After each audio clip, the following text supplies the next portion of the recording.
تیری عبادت کریں گے، تجھ پر ایمان لے کے آئے، تیرے سے مانگیں گے، تیری ناشکری نہیں کریں گے، تیری اللہ کفران نعمت نہیں کریں گے، تیرے سے مانگیں گے، تیری سے معافی مانگیں گے، تیرے سے مدد مانگیں گے۔ ابھی تو یہ سارے وعدے یہاں کر کے گیا اور مسجد سے جب باہر نکلا تو کہہ رہا ہے کمائے گا نہیں، کہاں سے کھاؤں گا؟ اللہ اکبر۔ میرے عزیز اس وقت بیٹھ کے کہہ رہا ہے اللہ اکبر، اگر بارش آ گئی تو فضل کا بیڑا غرق ہو جائے گا۔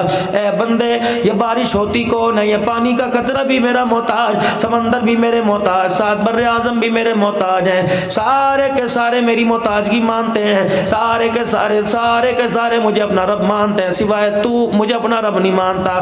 تو کہتا ہے میں حاکم ہوں، کبھی کہتا کمبو ہوں، کبھی کہتا امان ہوں، کبھی کہتا پریشان ہوں، کبھی کہتا ہے ملک ہوں، کبھی کہتا سید ہوں، کبھی کہتا صدیقی فاروقی عثمانی علوی ہوں، کبھی کہتا ہاشمی ہوں، کبھی کہتا حسینی ہوں، کبھی اپنے آپ کے کچھ القاب دیتا ہے۔ میری بھی تو سن، تیری اوقات جتنی بھی اونچی ہو جائے، لاکھوں کا مالک، کروڑوں اربوں کا مالک ہو جائے، مربوں کا مالک ہو جائے، مارکیٹ کا مالک ہو جائے، بلڈنگوں کا مالک ہو جائے، کاروں جہازوں کا مالک ہو جائے، لیکن میرے کھاتے میں تو کیا ہے؟ یا ایھا الناس انتم الفقراء الی اللہ۔ تو وزیر اعظم بن جا، تو ملک پاکستان کا حکمران بن جا، جب تک میرے آگے فقیر بن کے جھولی نہیں پھیلائے گا میں اللہ کی مدد زمین پر نہیں آئے گی۔ جناب مدنی کریم صلی اللہ تعالی علیہ وسلم احرام کی حالت میں دو چادریں باندھ کر بیت اللہ کی دیواروں کے سائے میں رو رہے۔ کسی نے کان لگا کے سن لیا، نبوت کی زبان سے آواز آ رہی تھی، اے اللہ ساری دنیا میرے دروازے پر، میں محمد فقیر بن کے آج تیرے دروازے پر آ گیا ہوں۔ 13 سال مکے کی زندگی کے اندر پہلے یہ بتلایا، چمڑے ادڑ گئے، مارے پڑ رہی ہیں۔ میرے عزیزو، سیدنا بلال حبشی رضی اللہ تعالی عنہ، رب اکبر کی قسم ہے، سارے جل جیم والے میرے بھائیوں، قاری یاسین طارق قاری صاحب کی دعوت پر آنے والے، تم بلال کے قرض کو ادا نہیں کر سکتے۔ میرے عزیزو، آج آپ کو مجھے روزے کی توفیق ملی، کوئی بستر پہ بیٹھ کے کھائے گا، قرآن کی تلاوت مسجد میں آ کے کرے گا، کوئی اپنے گھر میں کرے گا، کوئی ایسی کی ٹھنڈی ہواؤں میں کرے گا، لیکن بلال تیرے کیا کہنے ہیں؟ ادھر بلال قرآن سنایا کرتا، ادھر بلال کے جسم سے چمڑا ادھڑا کرتا تھا۔ امیہ آیا اور آ کے کہنے لگا، او میرے بھائی ابن خلف، تیرے سے یہ بلال ہی نہیں سنبھا جاتا۔ انہوں نے کہا کروں کیا، مار مار کے تھک گیا، بازی نہیں آتا۔ انہوں نے کہا ٹھہر، تیرے ہاتھ میں کیا؟ انہوں نے کہا اتنی سی رسی۔ کہا میں نے پڑھا۔ حضرت بلال حبشی رضی اللہ تعالیٰ عنہ کے سر سے پکڑا، رسی گردن کے نیچے کر دی اور ایک بٹا ادھر ایک بل ادھر دے دیا۔ اپنے بھائی کو کہنے لگا ذرا یہ ذرا ادھر رسی کا کنارہ پکڑیو، گاٹھ باندھ کے گرا باندھ کے رسی کا کنارہ پکڑا دیا۔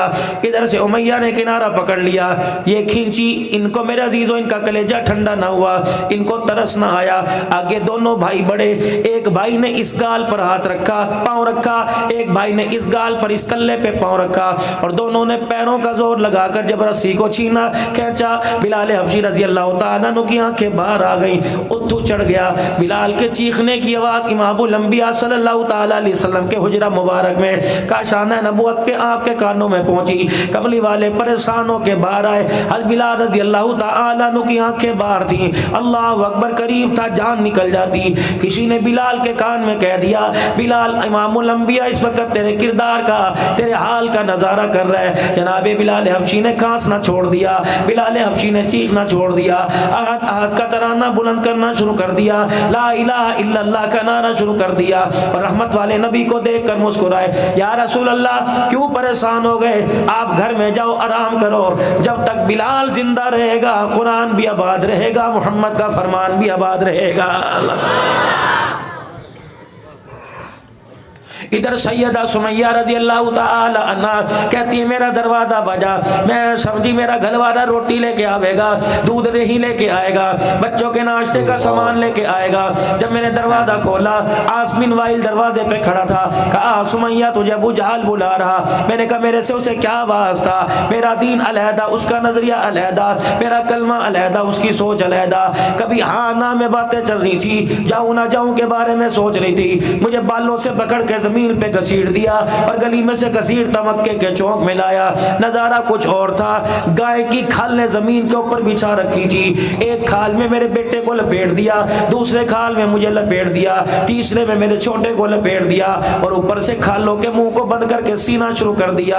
ان چودھریوں نے اپنے ایک ایک ہاتھ سے اس کھال کو ہمارے جسموں کو اٹھایا, مکے کے بلند پہاڑوں کی چوٹیوں پہ لا کے رکھ دیا.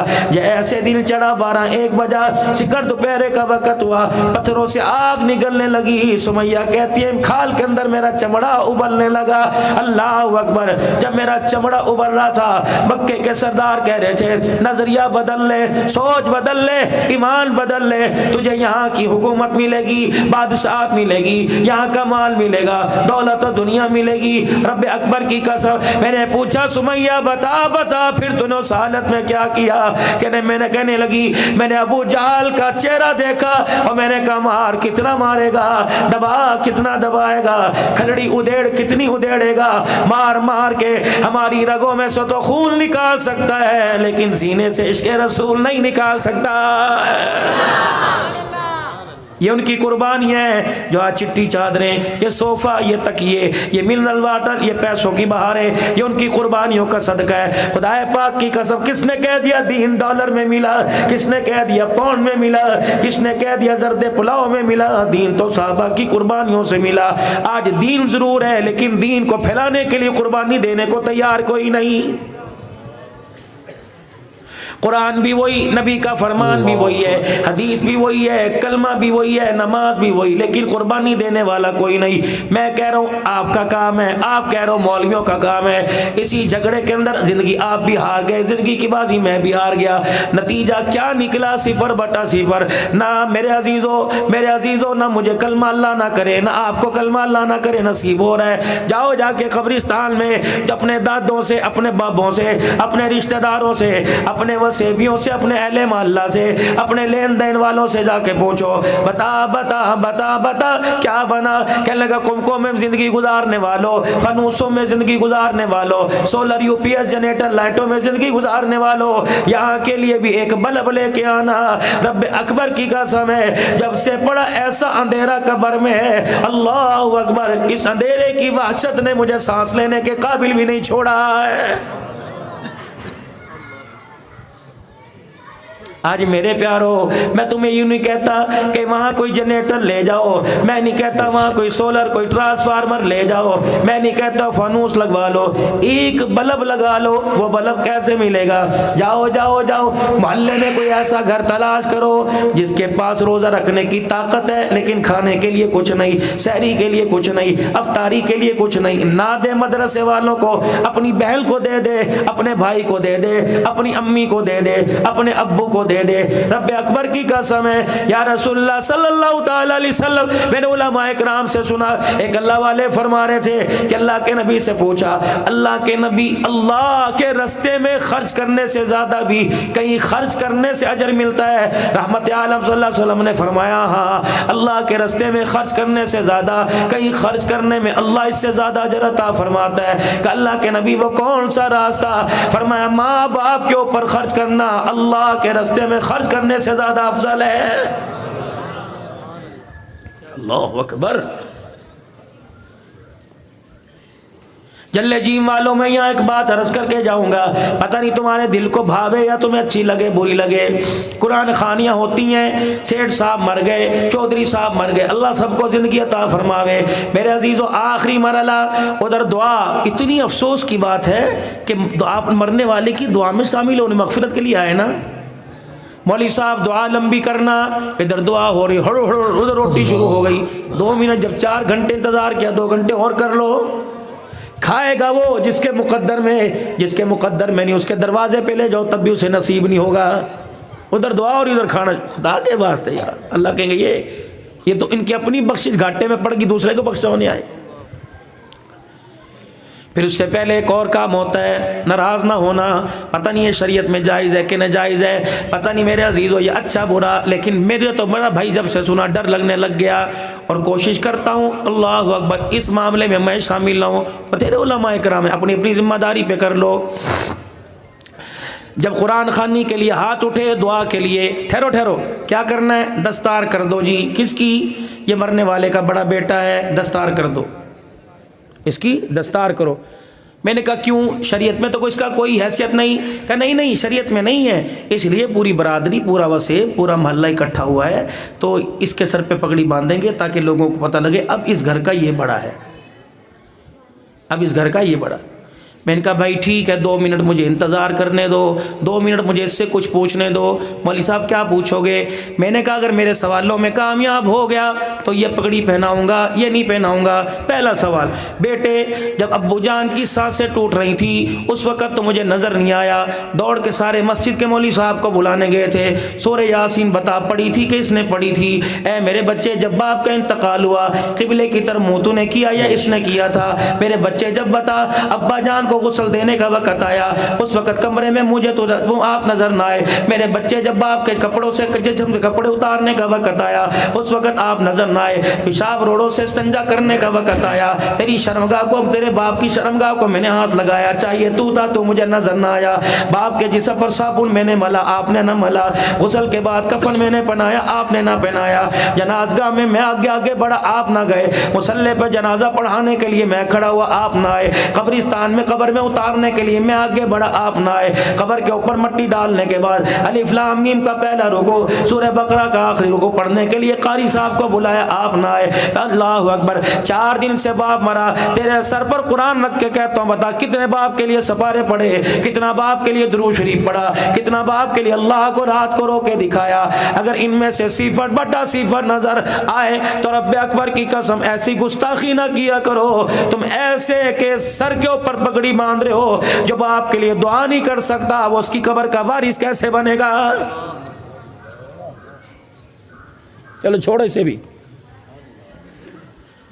میں نے کہا پگڑی باندھوں گا، ساری برادری ذرا 5 منٹ بیٹھ جاؤ، مجھے بیوہ سے ملنا ہے، مولوی صاحب وہ عدت میں ہے۔ میں نے کہا دیوار کھڑی کر دو، 36 پردے حائل کر دو، میں چپکے سے جا کے ملوں گا، خیر تو ہے۔ میں نے کہا اس کی بیٹی ہے کہاں؟ میں نے کہا میں نے اس سے بھی ملنا ہے۔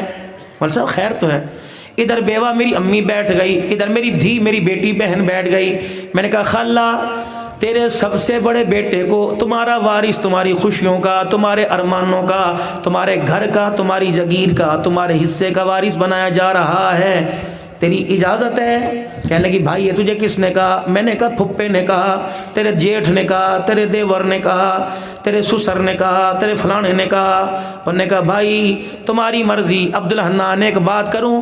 میں نے کہا جی میری باجی۔ کہا 4 دن پہلے کی بات ہے، 4 دن پہلے کی بات ہے، رات کو 1 بجے گھر آیا تھا، پھوں پھاں کر رہا تھا، میری جرت نہیں تھی کہ میں اس سے پوچھوں کہاں سے آیا، میں نے تو صرف اسی اتنا ہی کہا تھا بیٹے تجھے یاد نہیں رہا، آج ابو کو ڈاکٹر کے پاس لے کے جانا تھا۔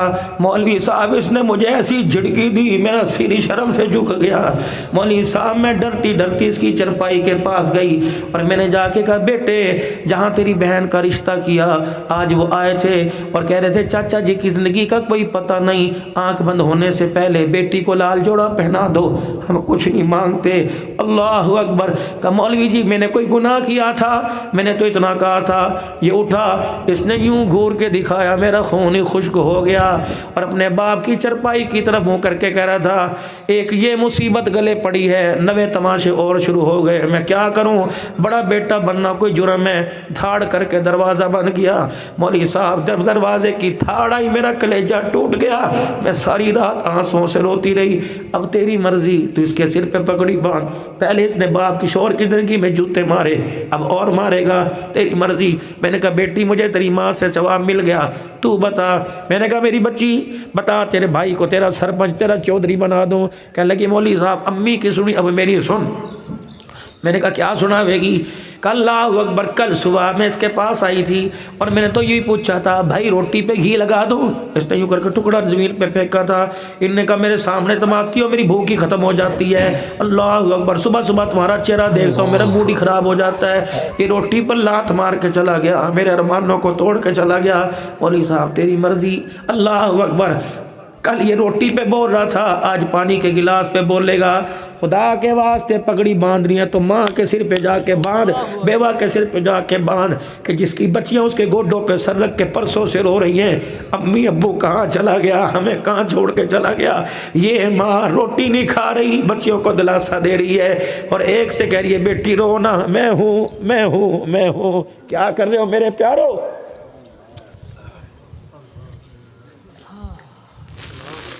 یہ تو پہلے پلاننگ کر کے بیٹھا ہے، ابو یہ مجھے دے کے گئے تھے، ابو نے یہ مجھے دیا تھا، یہ مجھے چاچے سے پوچھ لو، ہاں ابو کے انگوٹھے میں لگوائے تھے۔ یہ تو روزانہ ماں کے سامنے کہہ رہا ہے انسان کا بچہ بڑھ کے میرے نام کر دے ورنہ تجھے عدالت میں گھسیٹوں گا۔ اس کو تم نے سربراہ بنایا تھا، جس نے بہنوں کا خیال نہ کیا وہ بھی وکیل کے پاس بیٹھی ہوئی ہے، اور ماں کی عدت پوری ہونے نہیں دی، اسے بھی رکشے میں بٹھا کے، خود بیوی کو کار میں لے کے گیا، اسے رکشے کے اندر بٹھا کے لے کے جا رہا ہے اور پوچھ رہی ہے ببو اس سے پوچھئے میں تو عدت میں ہوں، پتہ نہیں ہمارا آواز کب لگے گی، ججوں کے سامنے ننگے تم کرو، وکیلوں کے سامنے ننگے تم کرو۔ خدا کی قسم جاؤ، جن کے جو وارث تھے زمین کے وہ بھی خالی ہاتھ گئے، ان کی وراثت پر کیوں لڑ رہے ہو، تم بھی خالی ہاتھ جاؤ گے؟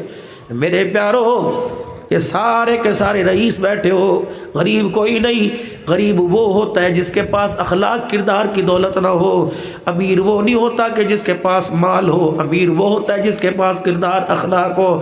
تم سارے کردار والے بیٹھے ہو، اپنی زندگی کے اندر دو دو دو دو بول کاغذ کے اوپر لکھ جاؤ، میری بیوی کا اتنا، میری بیٹی کا اتنا، میری ماں کا اتنا، میرے باپ کا اتنا، سوکھے ہو کے مر جاؤ، اگر نہ جنازہ پڑا ہوگا دنیا تمہاری مغفرت کے لیے روئے گی۔ بیٹی نے روتے روتے یوں دیکھ لیا، ابا تیری منجی اٹھی، ہمارا بھی گھر سے کام ختم ہو گیا، اگر اس کا ایک آنسو یوں تیرے کفن والی چادر پہ گر گیا، خدا کی قسم قبر کے اندر ایک رات لیٹنا بھی مشکل ہو جائے گا۔ لوگ کہتے ہیں کتنا اچھا ہے، رمضان کی موت آئی، جمعۃ المبارک میں مرا، 27ویں رات میں موت آئی، بالکل ساری چیزیں اچھی ہیں، اللہ بخش دیتا ہے، لیکن بے شک رمضان کی موت ہو، مدینے میں جنازہ ہو یا جنت المعلق مکے میں پاک میں دفن ہو، خیال کرنا اپنی چرپائی والی باہی کے ساتھ کسی مظلوم کی آہ نہ لے کے جانا، کسی کو ستا کے نہ جانا، کسی کا رونا لے کے نہ جانا۔ رب اکبر کی قسم ہے قیامت کے دن ایک مظلوم کی آہ کی وجہ سے خدا کے دربار میں شرمندہ ہونا پڑ جائے گا، پتہ نہیں کفن بچے یا میرے پیاروں نہ بچے۔ یہ سنبھالو، یہاں سے لے کے جاؤ، کردار دکھاؤ، تم تو اس نبی کی امت ہو کہ سلام اس پر کہ اسرار محبت جس نے سکھلائے، سلام اس پر کہ جس نے زخم کھا کے پھول برسائے۔ فتح مکہ کا موقع آیا، حضرت سعد رضی اللہ تعالی عنہ نے مکے کے والوں کے سرداروں کے دروازے پیٹنا شروع کر دیے۔ ایک سردار ڈرتا حضور کے پاس آنکھ بچاتا آیا، یا رسول اللہ اتنے سخت کہاں سے ہو گئے؟ طائف کی گلیوں میں ہم نے آپ کو گھسیٹا، آپ نے بدلہ نہ لیا، کچرے آپ کے سر پہ ڈلے، آپ نے بدلہ نہ لیا، کملی والے چمڑے آپ کے ادھڑ گئے، آپ نے بدلہ نہ لیا، اتنی سختی کہاں سے ہو گئی؟ آج لگتا ہے شان نبوت نہیں شان سرداری آ گئی۔ آپ نے فرمایا ہوا کیا؟ کہ وہ تیرا ایک دیوانہ نیام سے تلوار نکال کر اس کی مٹھ ہمارے دروازوں پہ مار رہا ہے، کہہ رہا ہے ہٹو بچو نکلو، آج بچے یتیم ہوں گے، آج عورتیں بیوہ ہوں گی۔ کملی والے آپ نے تو آج ہمیں ڈرا ہی دیا، ہم نے تو جو تیرے پہ خطاب اتری اس پہ تجھے وَمَا أَرْسَلْنَاكَ إِلَّا رَحْمَةً لِلْعَالَمِينَ پڑھا ہے۔ نبوت کی آنکھیں برسنے لگ گئی، آپ نے فرمایا میرا ساتھ یہاں آجا۔ کس کے حکم سے گیا تھا؟ کہ یا رسول اللہ برداشت ہی نہیں ہوا، یہ وہی جگہ ہے جب بلال کو مارا جاتا تھا، یہ وہی جگہ ہے جب زریرہ کی آنکھیں نکلی تھی، یہ وہی جگہ ہے جب سمیہ کو لٹا لٹا کر اس کی شرمگاہ پہ برسا مارا تھا، قبلی والے ابو فقیہ کی مسلیاں ٹوٹی تھی، میرے سے برداشت نہیں ہوا۔ اللہ اکبر، نبوت والا ہاتھ سر پہ پھیرا، سینے پہ لگایا ہوگا، فرمایا اے میرے ساتھ ذرا ٹھہر جا، جل جل دروازوں کی کلڈی بجا کر تشدد کی دھمکیاں دے کے آیا، آپ انہی دروازوں پہ جا کے دستک دے، سر جھکا کے کھڑا ہو، اشارہ میری طرف کر دے کہ بے فکر ہو کے گھر سے نکلو، عورتیں بھی آ جاؤ، بچے بھی آ جاؤ، ہم اس نبی کے ساتھ آئے جو زحمت بن کے نہیں آیا بلکہ ساری کائنات کے لیے رحمت بن کے آیا ہے۔ کہاں سے لاؤں بے اخلاق؟ مولویوں کے اندر نہیں، دیلداروں کے اندر نہیں، پیروں کے اندر نہیں۔ ارے میرے عزیزوں، ہماری ایسی زندگی بے رخی، ہم تو وہ گلاب ہے، ہم تو وہ چمیلی ہے جس کی خوشبو ہی کوئی نہیں۔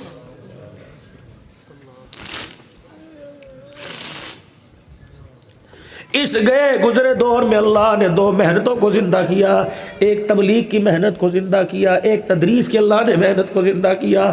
ان دونوں محنتوں کے پیچھے قربانیاں ہیں، ان دونوں محنتوں کے پیچھے۔ اللہ اکبر۔ مولانا جمشید صاحب نور اللہ مرقدہ، میرے سے یار بولا ہی نہیں جاتا، میں کیا سنوں۔ اللہ مولانا جمشید صاحب نور اللہ مرقدہ حاجی صاحب عبد الوہاب صاحب رحمۃ اللہ علیہ کے پاس بیٹھ گئے۔ حاجی صاحب بچوں کی طرح رو رہے تھے، بوڑھے، اور ہاتھ کے اندر ایک پرچہ پکڑا ہوا تھا۔ حاجی عبد الوہاب رحمۃ اللہ علیہ نے مولوی جمشید صاحب رحمۃ اللہ علیہ کہنے لگے، حضرت جی کیا بات ہے، یہ کوئی کارگزاری ایسی آ گئی جس کی کارگزاری نے آپ کو رلا دیا؟ کہ نہیں نہیں حضرت بتاؤ تو صحیح، کس نے رکے میں کچھ کہہ دیا؟ کہ نہیں نہیں۔ کہ بہت اصرار کیا، پیروں پہ ہاتھ لگائے، حاجی صاحب خدا کے واسطے بتا کیوں رو رہا ہے؟ اس پرچے کو یوں کر کے ہاتھ میں کیا، پر کہنے لگے جمشید آج مجھے میری امی یاد آ گئی۔ مولانا جمشید کہنے لگے میں بھی ساتھ رونے لگ گیا۔ میں نے کہا عبد الوہاب امی کیوں یاد آ گئی؟ کہ یہ امی کا خط آیا تھا، عبد الوہاب بہت دن ہو گئے تیرا چہرہ دیکھے ہوئے، آج اپنا چہرہ ہی دکھا دے، تیری ماں کی آنکھیں ترس رہی ہیں۔ کہا جی صاحب پھر آپ نے کیا کیا؟ کہ امی کو خط لکھ گیا تھا، غم والے نبی کی غم والی ذمہ داری میرے بہت اوپر ہے، نبی علیہ السلام بہت بڑی ذمہ داری دے کے گئے ہیں، اماں ابھی بہت بہت امت کو اللہ کی طرف لے کے آنا ہے، ڈوٹے ہوئے کو اللہ کی طرف لے کے آنا ہے، اماں بچ گیا تو آ کے جبھیاں ڈال لوں گا، ورنہ ہو دیکھو سر پہ ملاقات ہو جائے گی۔ آج مجھے میری امی یاد آ رہی ہے۔ میرے عزیزوں، کوئی ڈالر کے لیے ماں کو، کوئی پونڈ کے لیے چھوڑتا ہے، قربانیاں ان لوگوں کی جنہوں نے گھر سے نکلنے کے بعد کشتیاں جلا دی، آج انہی کے صدقے سے۔ اور لوگوں تمہیں تبلیغ کا کیا پتا، تم تو مراکز کے چکر میں لگ گئے۔ الیاس رحمت اللہ علیہ کے گال لال ہو گئے تھپڑ کھا کھا کر، تب جا کے یہ کلمہ جل جی والو تیرے میرے تک پہنچا ہے، تب یہ اکرام مسلم یہاں تک پہنچا ہے۔ خدا کے واسطے اگر سدھار نہیں سکتے تو بگاڑو مت۔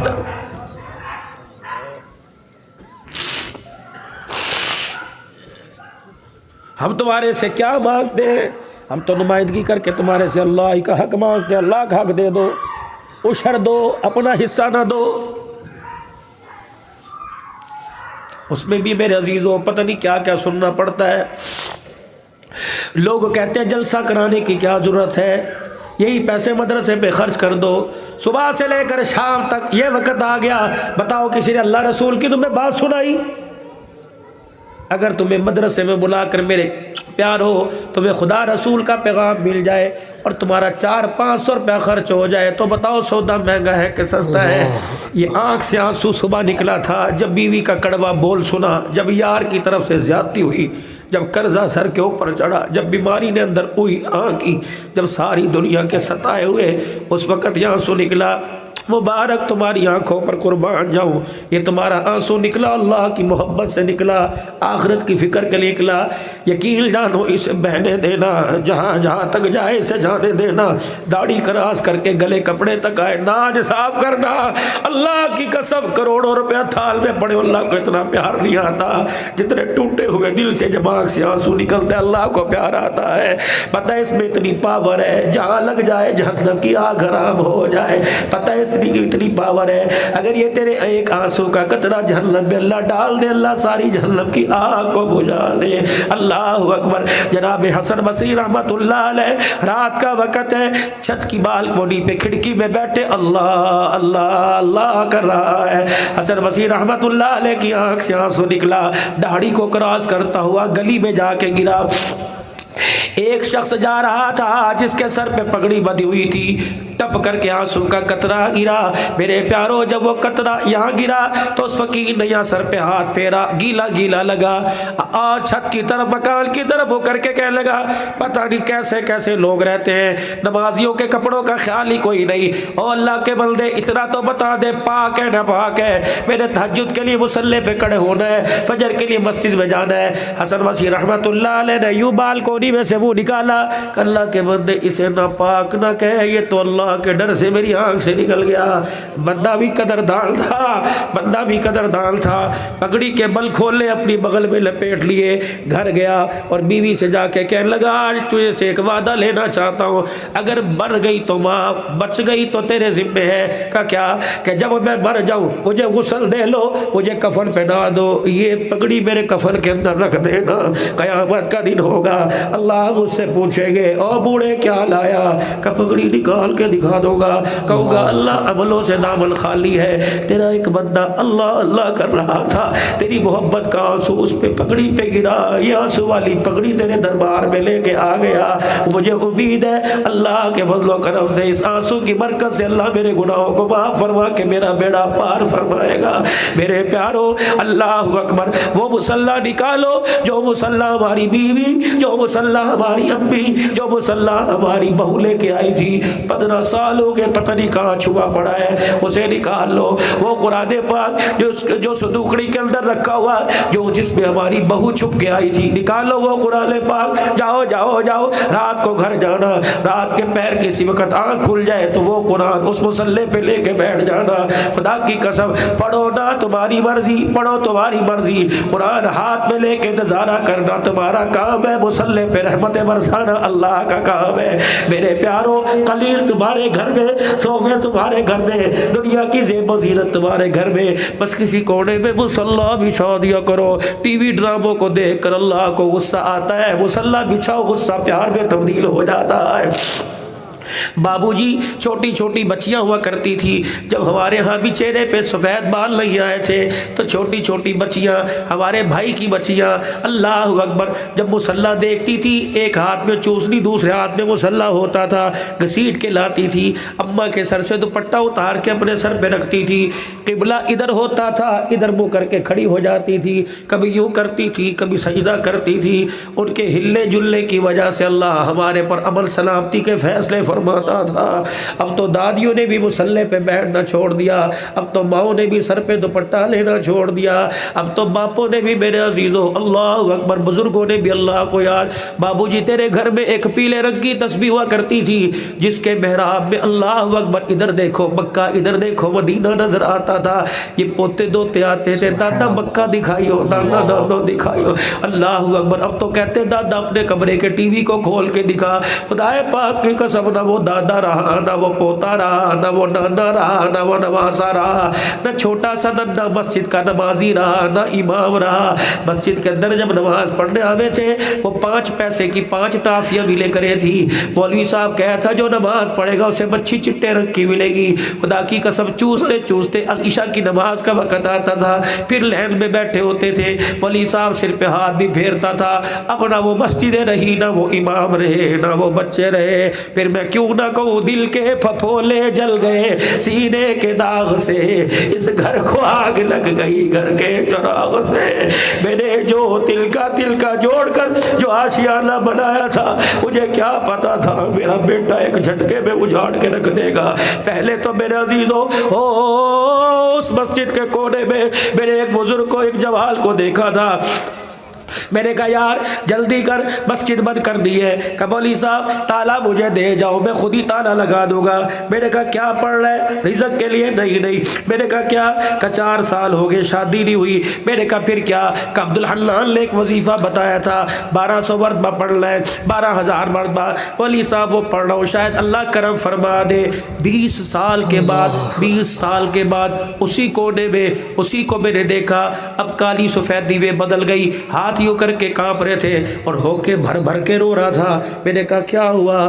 کہ مولوی صاحب کچھ نہ پوچھو, اسی کونے میں جس اولاد کو بیٹھ کے مانگا تھا آج اس نے سر میں میرے جوتیاں مار دی. اب میں یہی بیٹھ کے دعا کر رہا ہوں, اللہ مجھے اٹھا لے یا اسے اٹھا لے. اللہ اکبر, ایسی اولاد سے بہتر اللہ کسی کو اولاد نہ دیتا. اور میرے پیارو ایسا وقت کیوں آیا؟ سارا قصور اولاد کا نہیں. میں اپنی ذمہ داری سے ہاتھ دھو بیٹھا. میں کیوں رات کو 2 بجے گھر آتا ہوں؟ جب میری دکان 8 بجے بند ہو جاتی ہے، میں کیوں رات کو 2 بجے گھر آتا ہوں؟ صرف دکانوں پہ بیٹھ کے جھوٹی خبروں کے مزے لے رہے، جو گھر کے اندر تیری خبر چلی ہوئی ہے کہ تیری بیٹی باغی ہو گئی، تیرا بیٹا باغی ہو گیا، گھر کے اندر اپوزیشن تیار ہو گئی، تیری حکومت کا تختہ الٹنے والا ہے، کیا یہ تجھے ابا نہیں کہے گے، یہ تجھے یار کہے گے، یہ تجھے جھلا کہے گے، اللہ اکبر، یہ تجھے پاگل کہے گے۔ میں آج ہی ایک جلسے میں بیٹھا تھا، پیر رحمت الرحمان یہ کلیے کی کارگزاری سنا رہے تھے، فرما رہے تھے ہماری ایک جگہ چائے کی دعوت ہوئی، کسی بڑے آدمی نے دعوت کی، ہم اس کے گھر میں چائے پینے کے لیے گئے، بہترین ڈاکٹر صاحب نے دسترخوان لگایا، وہ کونے کے اندر ایک بزرگ بیٹھے ہوئے تھے، کہنے لگے میرے ڈاکٹر صاحب سے پوچھا یہ بابا کون ہے؟ کہنے لگے ہمارے گھر کا مزدور ہے، چھوٹے بڑے کام کر دیتا ہے۔ کہنے لگے جب چائے پی کے واپس آئے تو رہبر کہنے لگا یہ مزدور نہیں، یہ ڈاکٹر صاحب کا باپ ہے، یہ اس لیے تعارف نہیں کرا تھا کہ بیٹا ڈاکٹر ہے، باپ جاہل ہے۔ جب یہ جھوٹے من گھڑت عہدے آسمان کی طرف جائیں تو پھر فصلوں میں برکت کہاں سے آئے گی؟ جانور متاثر۔ ایک بات عبدالحلال کے ذہن میں آئی، دعا دے کے دعا لے کے واپس جاؤں گا۔ ایک بات، یہ چڑیاں صبح صبح درختوں پر تیرے میرے دیوار کی مڈیر پر چی چی چی چی کرتی ہے۔ میں نے پوچھا چڑیا بھی کیا بات ہے؟ کہنے لگی گھر والی کو اٹھا، بیٹی کو اٹھا، امی کو اٹھا، بھتیجی بھانجی کو اٹھا، بہو کو اٹھا، روٹی پکاوے۔ میں نے کہا کیا بات ہے؟ کہنے لگی بھوک لگی۔ میں نے کہا تیرا رزق میرے گھر میں، تیرا رزق تو کھیت کھلیانوں میں، جا کہیں سے دانا چگ لے، پورے جلا جی میں گندم کی فصل ہے، جہاں کہیں سے دانے چگ لے۔ کہنے لگی ہاں ہاں ہاں چگ تو سکتی ہو، کھا بھی سکتی ہو، پی بھی سکتی ہو، لیکن جب تمہارے گھر میں میں نے جھانک کے دیکھا ہم جیسی مخلوق اللہ کا ذکر کر رہی ہے، تو جیسی مخلوق سو رہی ہے، تو ہمارا کلیجہ منہ کو آ گیا۔ ہم پروں سے پھڑ پھڑ کر کے چی چی چی، اے بدبخت اٹھ جا، اللہ کو ناراض نہ کر، اللہ کو راضی کر، ہاں ہاں اللہ کا غصہ ٹھنڈا ہو جائے گا۔ چرپائی سے اٹھ کے مصلے پر آ، پھر باورچی خانے میں جا کے آٹے میں مٹھیاں بھر، پھر میں کیا کروں؟ اپنے شوہر کے لیے، اپنی بیوی کے لیے، اپنے بھائی کے لیے، اپنی امی کے لیے روٹی پکا۔ جب روٹی پوری پک جائے، گھی والی نہ ہو، مسی نہ ہو، مکھن والی نہ ہو، پراٹھے نہ ہو، کیا کروں؟ یہ روٹی کے کنارے سے 2-4 ذرے یوں کر کے چور کر ہمارے پر یوں کر کے پھینک دے، پتہ نہیں دانا منہ میں آئے گا یا واپس تیرے سین میں گر جائے گا۔ اگر تیرے گھر کی روٹی کا پکا ہوا دانا میرے منہ میں آ گیا، ڈکار میں ہار کے میں آسمان کی طرف دیکھوں گی، پھر پروں کو پھیلا کے یوں یوں اڑتی رہوں گی، شام تک پرواز کرتی رہوں گی، پر میرے ہلتے رہیں گے، تیرے دروازے پر خدا کی رحمت برستی رہے گی۔ ہاں ہاں اتنے ڈنر سیٹ گھر میں پڑے ہیں، کوئی ایک پیالہ پانی کا بھر کے اللہ بچائے اوپر رکھ دے، کیا پتا کوئی پیاسا، کوئی جانوروں کو صبح 4 بجے جب دودھ نکالو گے اس وقت پٹھے پانی دو گے، پھر 4 بجے مولوی صاحب آج تو گرمی بڑی تھی میں 16 گلاس پی گیا، جانور کو بھی پیاس لگی ہے، اس کا تیرے گلی کی بلی کو بھی میرے عزیزوں بھوک لگی ہے، تیرے گھر کے اللہ۔ ناظرین بیان فرما رہے تھے مولانا عبدالحنان صاحب صدیقی۔ دعا کیجیے اللہ تعالی حضرت کی عمر کو دراز عطا فرمائے، ان کے صحت کو تندرست عطا فرمائے، اور ہم سب کو اس بیان کو سننے سے زیادہ اس پر عمل کرنے کی توفیق عطا فرمائے۔